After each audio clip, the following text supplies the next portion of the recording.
Hey there, senior leader, and welcome to the Talent Sherpa podcast. This is where senior leaders come to rethink how human capital really works. I'm your host, Jackson Lynch, and today I'm joined by my co-host, Scott Morris, the founder of Propulsion AI. And today we are going to be tackling a hard truth. HR's first job is to clarify what good looks like, what great looks like even.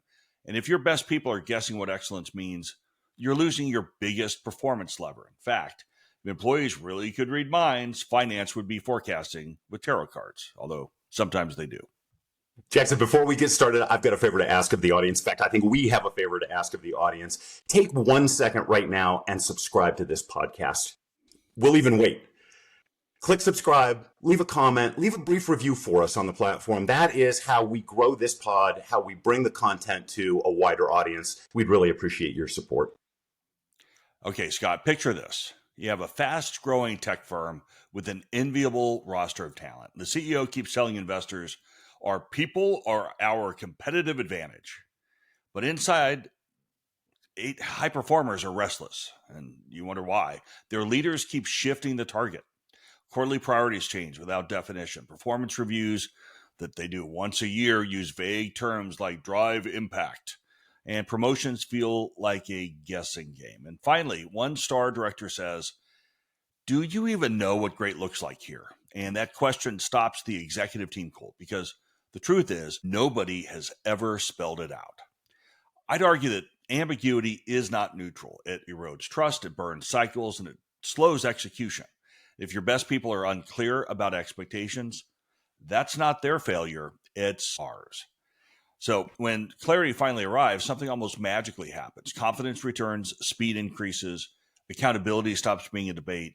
And I would argue that is the work of a CHRO, to define greatness clearly and publicly, to enforce it consistently, and to leave absolutely no room for guesswork.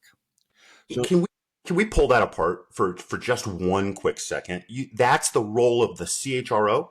Or that's the role of the CEO? You know, at some point, Scott, we got to be careful about what we assign back to the CEO for everything. Everything inside the organization is always the CEO's accountability. Got it.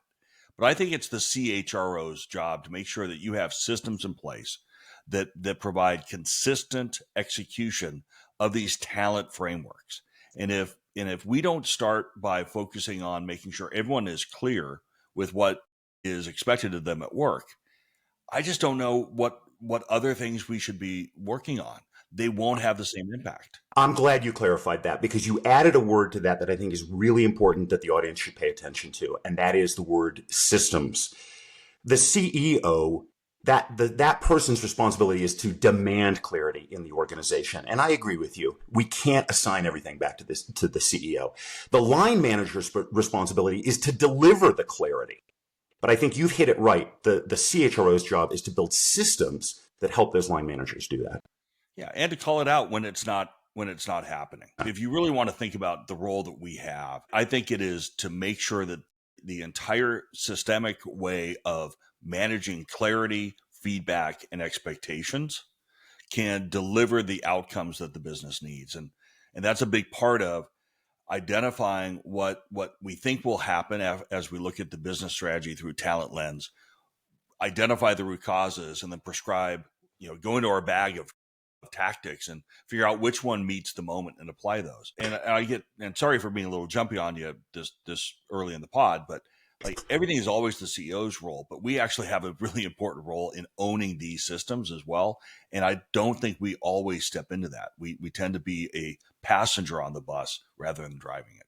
Well, but I also think it's important that we don't over assume the responsibility and take it away from the managers. And that's my real point in raising the question, because I think a lot of times we do that in HR, and then HR becomes the scapegoat, and the managers, who are the point of execution, don't ever really fully embrace the responsibilities that they have. Everything cannot be HR's responsibility either. Sure, but I guess I would ask the lead-in question then to what we were going to talk about. Why do leaders convince themselves that everybody knows when clearly they don't? Well, I think it's because it hasn't been made enough of a priority, right? And that's where I say the CEO's responsibility is to demand that kind of clarity. And I think before I became a CEO, I don't think I really realized or embraced that. But, the way that you communicate as a CEO is going to set the agenda for what everybody else does. And I don't think managers spend a lot of time trying to convince themselves that everybody knows. I think they just don't pay sufficient attention to it. Might look like they are trying to convince themselves, but in reality, they're not thinking about it at all. And they need to. I agree. And I think there is a belief that I want to challenge, and that is that smart people don't need clarity. They will figure it out. I would argue that goals are not obvious, and repeating those goals over and over is not redundant. Alignment comes first, then we go to clarity. And if we don't do that, then that ambiguity, in some cases quietly, in some cases loudly, destroys the velocity of what the organization is trying to do. I don't know if you disagree with that. No, in fact, I would take it one step further, Jackson. I think top performers need more clarity than anybody else in the organization. And they need it because they see nuance that's lost on a lot of other people. Well, tell me more on that. Well, when you think about it, what top performers want, they want a different kind of clarity. Over specifying tasks is going to kill innovation. And so anybody that thinks that the right way to deliver clarity is to tell somebody how to do their job, they're missing that, right? They're missing the key point. What we need to be, and get ready for it, Jackson, because you always call the timer on this one, we need to be clear on outcomes. 6 minutes and 48 seconds. Told you so, right? And we hit this topic so many times, you and I, because it's so critically important. Top performers need clarity on outcomes. They need that manager telling them, here's the definition of success that we are striving for. Because what that allows for is greater innovation, greater autonomy, greater initiative on their part. And they want to take those things. Yeah. When clarity lands, trust rises and execution speed follows. And the two things you want to do as an HR leader in a business support organization is to help drive trust. It's the organizational wonder drug. Everything works better with higher trust. It's why the Navy SEALs they don't hire for skill, they hire for trust. In fact, they will take trust over hiring for skill and intellect and other things, once you reach a certain bar, which again is one that physically I could never hit. But you want execution speed. And especially in this world with all of the variability and ambiguity and just the chaos that's around us every day, the ability to execute quickly is important because you also need to have the dexterity to switch lanes quickly as well. And all of that comes when you're focused on outcomes rather than tasks. The tactics change, but the outcome remains the same. I think sometimes when we have fuzzy goals, we get false signals. You agree? I agree. False signals of progress. What do you think they are? Well, so I think most organizations I've worked for in the past have a handful of beliefs, and I want to challenge them. One of those beliefs is that top talent doesn't need clarity. But the data would suggest from Gallup that disengagement rises 20% when executions are fuzzy. So I would argue that clarity is an enabler of autonomy. It's not a constraint. A second false signal I would throw out is more metrics equals more accountability. In fact, reporting on overhead eats 15% of manager time. So having fewer measures that matter, and I actually wrote a piece on that here not so long ago, I think it really has the impact of driving the organization forward. And so you're better off on sharper, fewer outcomes, and that allows accountability to thrive. And then you mentioned this earlier, I think clarity stifling creativity is one of the other kind of things that we talk about historically, but missed deadlines and expensive rework flow from that lack of clarity. And again, clarity on outcomes. So if you can create the sandbox in which people can play, I think it provides them the ability to innovate insights. That's a lot of words. Let me maybe come back and put it into one big thing. If we can land on a clarity of outcomes, flexibility on methods, the balance then drives and accelerates both accountability and innovation. I think that's really what we're looking for. What are your thoughts? Well, I think there's a statistic that comes from Harvard Business Review that I think is really telling here too. If you want to understand how clear you are in an organization, look at the number of meetings that you're having in a given week. The HBR stat is this. Executives today are spending nearly 23 hours per week in meetings. That's up from less than 10 hours in the 1960s. I don't know about you, but I've been to plenty of meetings where I've said that could really have been an email. You need to get people together when people aren't clear because you're trying to corral people into what you need them to do. If people are clear, they're able to execute autonomously. Yeah, I was at the SHRM Executive Network Visionaries Conference last Friday, which was a lot of fun, and was able to meet some folks that listen to the pod. And just want to say thank you, everyone, for coming up and saying howdy. But they had the CEO of Mercedes-Benz North America and his HR colleague.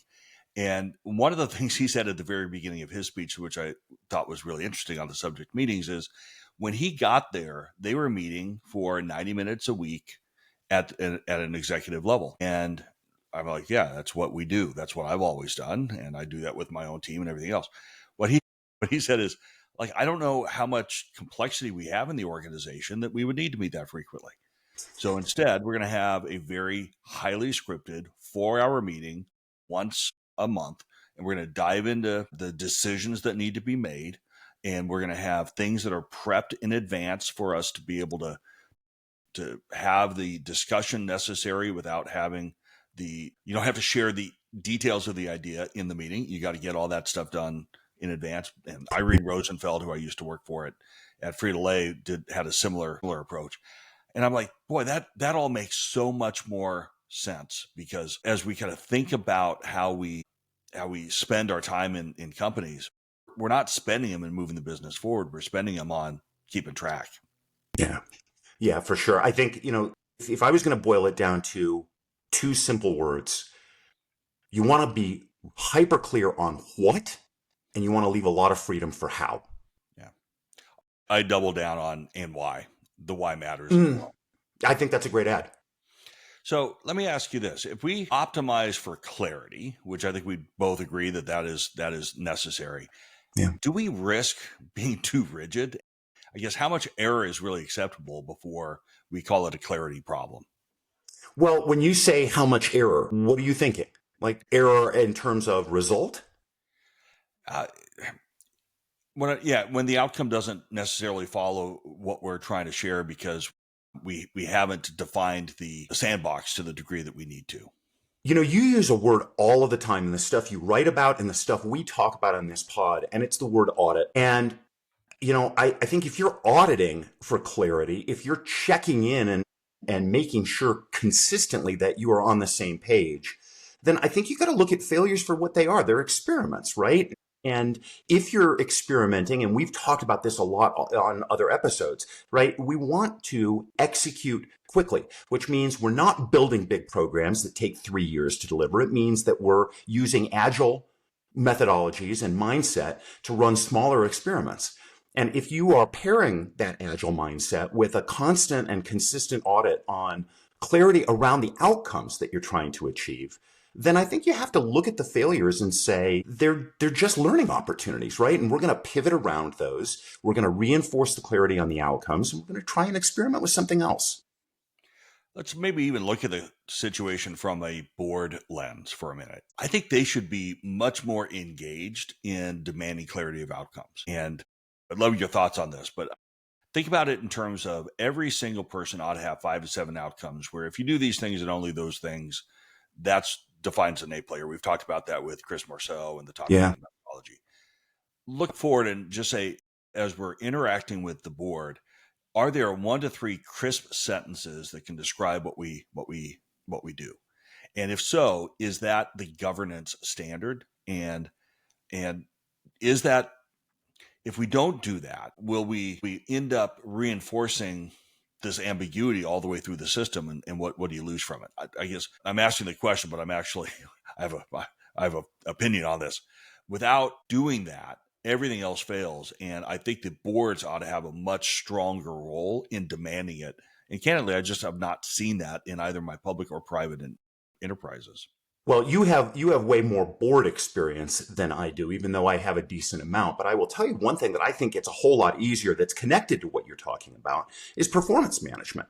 If we take that same concept that you are talking about at a board level and we apply it to the individual, does that individual know the 3 to 5 things that they are on that org chart to deliver in any given time period? Not what do they have to do, not what's their task list when they come in. Do they understand the outcomes that they are supposed to produce? Imagine in an organization where everybody had that kind of clarity. There's a direct impact on the perception of success in talent management, which, by the way, about 75% of organizations rate their ability to accurately evaluate the value that's created by individual workers as either not very or not at all effective. 5%. That one aspect of clarity changes all of that. Yeah, that feels high. So is there like a decision rule to follow on that?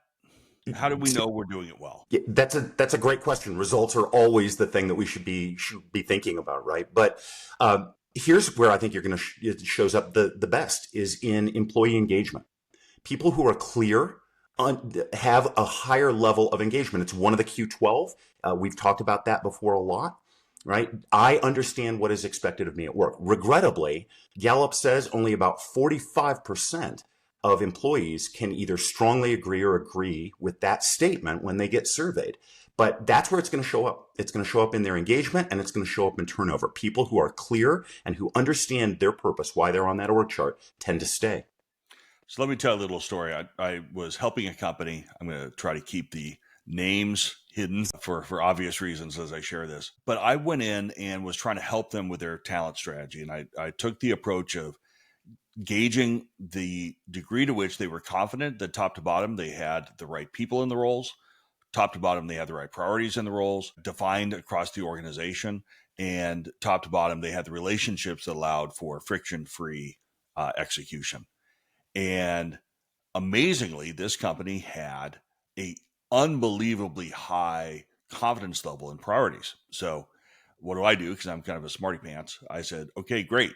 And we'll take you out a piece of paper. I'd like you to write down the 5 things that this company is driving towards. And this was a room for almost a dozen people. And there were no things that matched beyond like 3 or 4 out of the 12. So the high standard was there was 25% agreement on it. And this is an organization that said, yeah, we have this priority stuff down. What we had was everyone knew their priorities. What we didn't have is everyone knowing the organizational priorities. And that's why, as we kind of come back, look, if the decision rule I would follow is from a governance perspective, if you cannot explain it and measure it, and if it's not the first 3 slides in your board deck, it's not clarity. It's opinion, and there's more work that needs to be done there. So speaking of work, Scott, let me maybe throw this to you. We try to be pragmatic on the pod, and we want to talk about what do we do with the discussion. So if you're a CHRO, what's your Monday morning play with regard to this topic? Yeah, I think the first thing is audit. I'm going to use that word that you use again. Audit the executive's expectations. Clarity has a lot of different fingers to it. And one of the most important aspects of clarity is the CHRO's clarity about the CEO's agenda. I think if I'm starting to be practical, that's where I start, because you can't build systems around something if you're unsure of it yourself.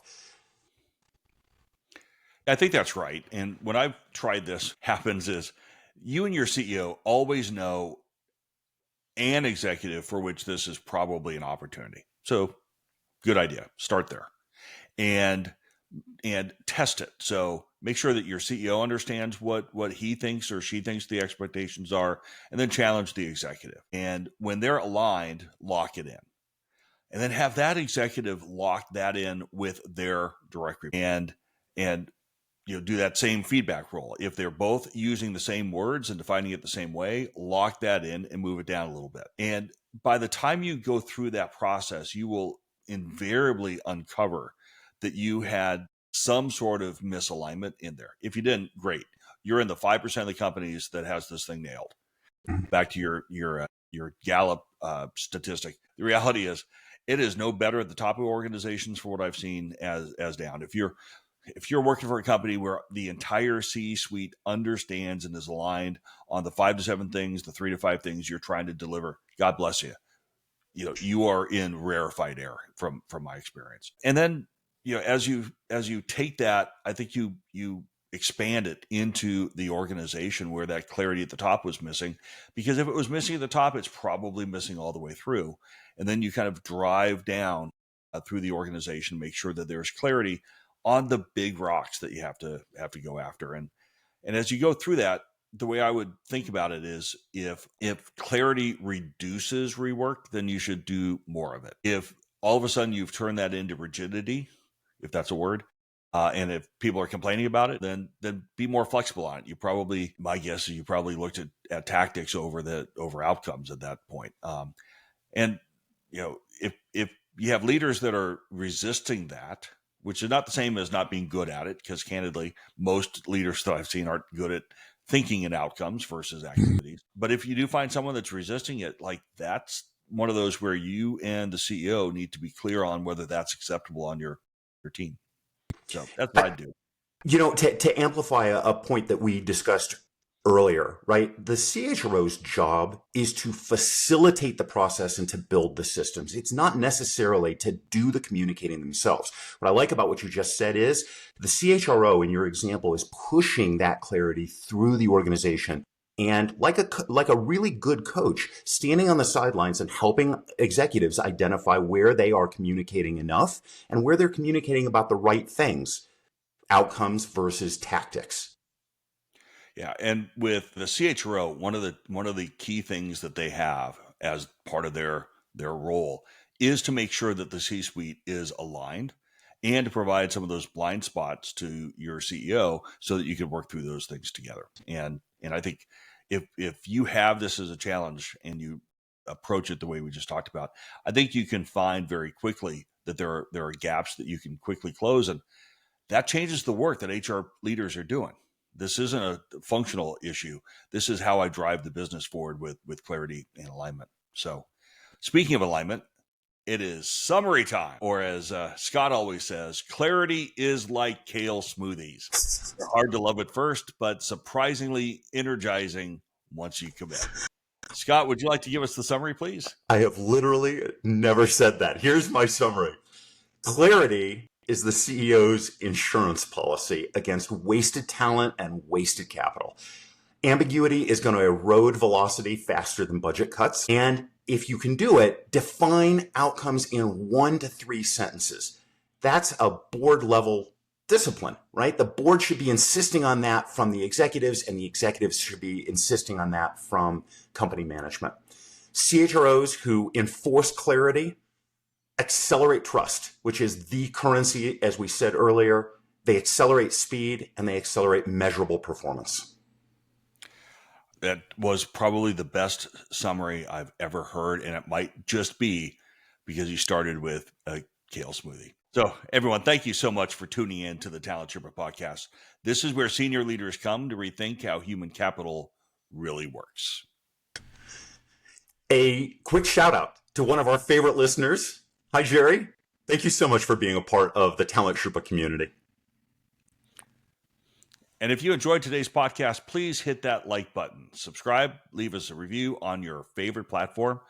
You can see what we look like on YouTube. We're also on Apple Podcasts, Spotify, a handful of others. We are ubiquitous.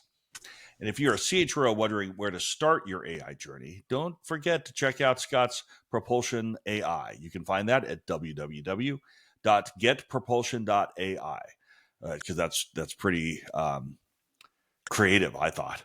But they are transforming how smart companies turn HR insights into powerful outcomes. I had a brand new CHRO reach out to me this week looking for advice. And I would tell you, if you are a brand new or an emerging CHRO, if you're ready to accelerate your impact, head on over to the My Talent Sherpa Substack at mytalentsherpa.com. We've got resources there that are designed specifically to help you navigate, elevate, and deliver results from day one. You can also sign up for, and I am really happy I get to say this, best-selling Talent Sherpa Substack right there at that same site, mytalentsherpa.com. Yeah, really grateful for the 300 plus folks that listen to my musings every Monday. Well, hopefully we can continue to grow that there as well. It's free. I'm willing to take a subscription, but it's free out over there if you would like to join. So until next time, Scott, let's keep raising the bar. Let's keep focusing on clarity and keep on climbing.